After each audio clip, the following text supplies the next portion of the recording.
Hey guys, and welcome to another brand new video. In this video, we have something kind of interesting to go and talk about. Now, as you guys probably know, Call of Duty has been a really big conversation point over here when it comes to PlayStation, Xbox, etc. But as well, the part two of the big conversation piece these past few months is Xbox bringing a lot of different games over to PlayStation.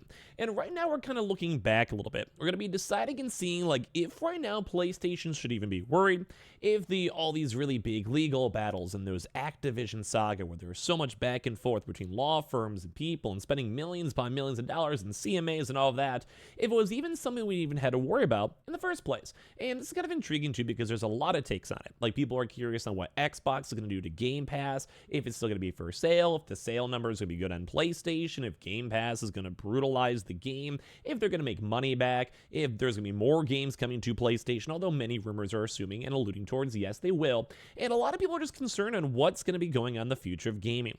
And this is why people are kind of thinking, like, was this overblown? Were people too crazy? Were people maybe speculating too hard? And that's kind of how I've even been, because I've been on the crazy crypto run myself. And if you guys have looked at crypto today, it's been a crazy day all around. But speculation is always scary because you could always be wrong.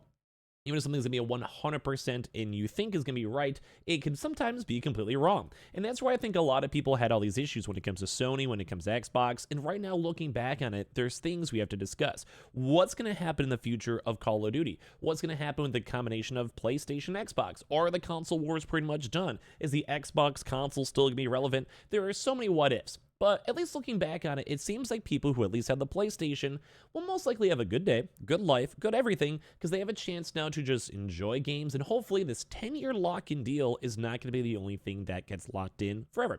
So make sure you guys are subscribed as we go throughout this video. A lot of rambles, but some fun stuff to talk about. Would love to hear your thoughts and comments down below, and of course, subscribe if you guys are new.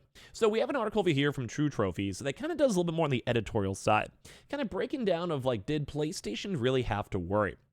And if you guys don't know full context, basically PlayStation was pretty against Call of Duty and the Activision acquisition. They had a 3-year deal at the initial signing, which is horrible, which then did get turned into a 10-year deal. And I'm sure even after that 10-year deal, because there was still reluctancy on it, I'm sure they got something better. Whether that's internal conversations being like, hey, let's try out this publishing stuff, which is coming out now with Sea of Thieves and Grounding, and be a little bit more open-ended, which might have been nice just from discussions. Like, you're in these meetings with these people, they become people. All these Xbox and PlayStation executives kind of maybe become friends or kind of get like, hey, as we're kind of talking and feeling each other out, we're on the same wavelength. And this actually might have overblown a lot of these issues. Saying, looking back on Sony's stance against Microsoft owning Call of Duty in 2024, it feels ridiculous to think of how much effort Sony put into halting the deal itself. And I'd almost want to say no. Now, high level, that's just the title, is going to get more elaborate. I think it's not. I think if you're a big company, first and foremost, you got to go and stand on business, and PlayStation at least tried to stand on business. Like I said, it went from a 3-year to a 10-year, and that 10-year was never accepted into probably 10-year plus a little bit a better additional terms or even chance for renewals, or once again, them kind of being more on the business-minded, stalled out. And I think it was a smart call, like, I'll be honest. Now, at the end of the day, they still got Activision, which is probably better for Xbox, but you could still turn this into a win-win, and I think that's what Xbox is trying to do.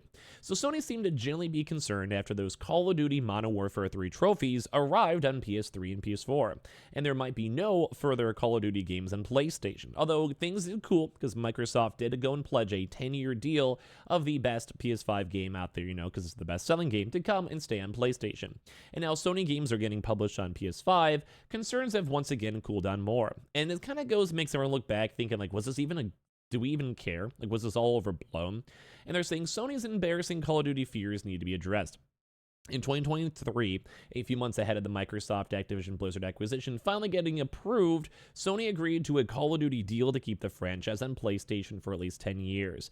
And they were actually assuming this was an embarrassing defeat for Sony after months of lobbying against the Microsoft acquisition.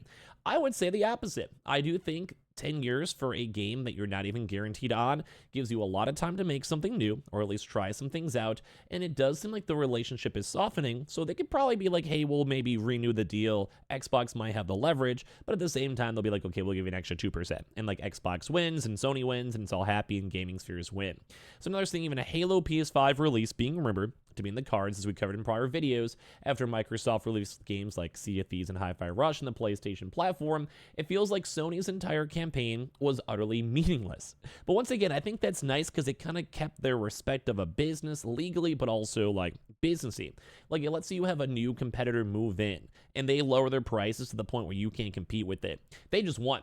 But if you're like, hey, no, we have some overhead, we have some money, we believe in our business, we'll lower the prices too, and it stays about the same, or maybe people just stay at your store regardless, that is on business. Now, it could be a battle of attrition, and Microsoft would win. They have much more money, regardless, than Sony. They're still big companies, but Microsoft's a whole different league.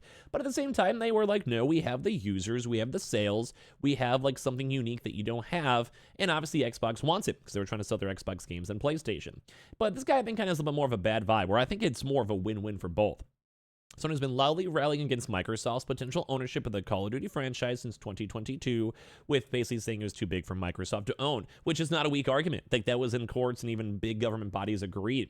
In their argument, Sony devalued both its own brand and its third-party partners, which I do think, and I agree, not to be a naysayer, that Sony did do that. They try to go and say we don't have big games coming out, we're not making money, Xbox is way bigger than they assume, they have way more money on top of that, and they did try to play that card, which I would also agree was actually wrong. Like, PlayStation's definitely the market leader now, at least in terms of the two. And then they were saying it was a pathetic attempt coming from Sony. The company just had to have formed the PlayStation Studios initiative off the back of its stellar lineup of star developers and desirable. It sounds like they're just giving it like props as is. As the rest of 2022 and 23 unfurled, unfortunately, we would continue to see Sony stoop to even further lows, particularly when the CEO, Jim Ryan, was involved. This guy just does not like this deal. I think the deal is overblown. But due to the processes, it's like kind of like a butterfly effect, because there was so much backlash against it. There was a lot of looking into, and Xbox just want to make sure the deal. There probably was them realizing, hey, we want to make this happen. We could be just a publisher, because if they didn't have $80 billion of Bethesda games and Call of Duty games, what does Xbox have? Nothing. Like, they have a few, but nothing. And Game Pass value gets destroyed. So if they want to focus more on publishing and Game Pass, PlayStation can win. There's a world for them both coming together. They're saying Jim Ryan would fly around the world, attempting to halt progress on Microsoft's acquisition wherever he could. He reportedly said ridiculous things like all developers were unanimous against Game Pass because it was a value destruction. He would also shoot down offers from Microsoft, which, once again, that's like leverage. That's normal business. And I think that was like smart in my mind. And I don't know, like in my mind, I think people are not. I think it worked out fine. Like, I think were worried for a few years, but rightfully so. This is one of the biggest companies on the planet buying one of the biggest game company publishers on the planet. You always had to be very skeptical to see it. But although Xbox is a little evil on times, I don't think they mean that bad. Like, gamers are very finicky. And if they mess up a lot, look at EA and their games, we'll speak with their wallets. Look at Helldivers. That wasn't even that big of an issue, all things considered. I think gaming as a whole, if we stand together, can make things right. And I do think most things are going okay. And they're saying, too, as well, they're saying this is like basically was the big ultimate defeat because Sony either ignored or rejected so many offers, which maybe they played hardball a bit too hard.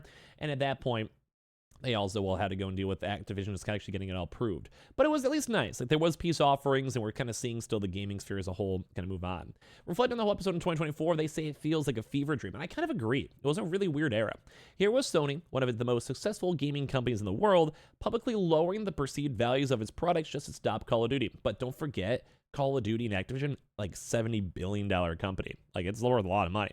It didn't make much sense then that fears of Call of Duty would convert PlayStation users to Xbox were simply not founded in reason, and it makes even less sense today. And here's Phil Spencer back saying, hey, we had good calls this week with leaders at Sony. I confirmed our intent to honor all the deals too as well. And if they still stick with that, that's good. But they're basically saying they're trying to go cut costs and shutting down studios in the wake of this merger after the fact. They're kind of seeing this inevitable play out that people are expecting, where basically Microsoft might turn a little bit more on the greedier side. Like, this guy just hated both companies, but kind of rightfully so. They're not wrong to an extent. Basically saying they're going to want to make any profit they can. And it seems like putting games on PlayStation 5 is part of that plan. Call of Duty games, Starfield game, Bethesda games, things like Hellblade maybe a year afterwards, Indiana Jones. But that's what I was trying to go and say at the start. This person was kind of saying like Sony went too hard and they messed up and Activision was going to get it done regardless or whatever it might be. I think this was smart on PlayStation's end. They try to hold out as long as they can on the rare chance government bodies did not allow it, which that was a realistic option.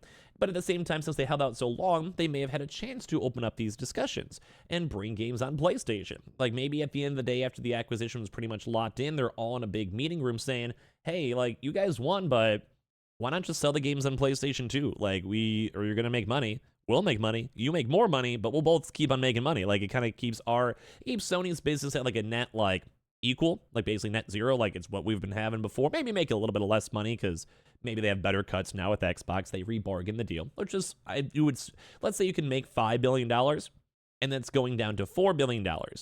But it could have gone down to zero. Like, in your mind, you could take that $4 billion because if growth keeps on happening and such like that, like, it basically, number one, maintains your business, but at the same time could also keep growing. And then Xbox, obviously, we're going to make our money back at the end of the day, too. So they're trying to say, like, kind of, was this a good idea? Was this a bad idea? But I think at the end of the day, I think PlayStation stuck, like, was hardcore. They were consistent on what they wanted to do, aka like playing hardball and trying to get a good deal. And then Xbox at a certain point has been loosening up even more, realizing that they could be stronger together with a partnership than not. So I'm more looking forward to the future of gaming on the optimistic side, because even though there is drama and big issues and back and forth, I think at the end of the day, it's worth it for the gaming community. So I want to hear your thoughts on everything down below. Also swing by the Twitter and Twitch if you guys want to, and I love you guys all for watching in the first place.